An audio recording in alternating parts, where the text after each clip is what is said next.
Let's start gathering the evidence, shall we? All right, our investigation kicks off with the first and maybe the most important clue of all, time.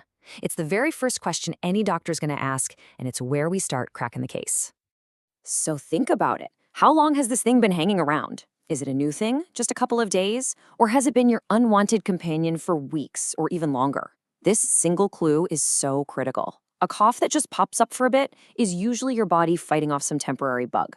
But a cough that sticks around for weeks or months, well, that suggests there might be a more stubborn underlying issue going on. Just knowing the duration immediately helps us narrow down the list of suspects.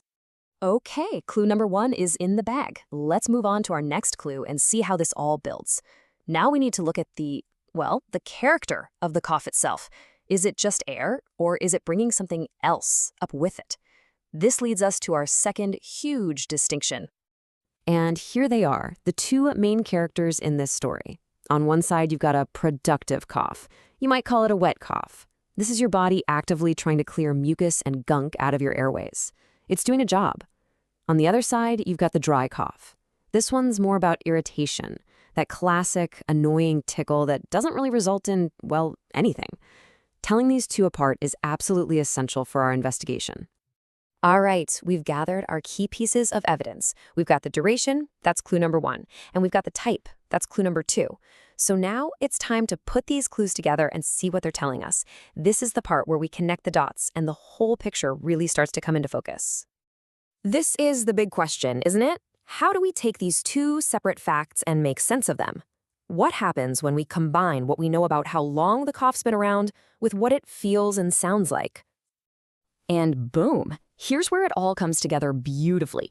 By combining our clues, we basically create a diagnostic map. So let's say you've got a short-term productive cough. See that top box? We're probably looking at something like the common cold or bronchitis. But what if you have a long-term dry cough? Look at that bottom box. That's a totally different story. Could be allergies, asthma, maybe even acid reflux.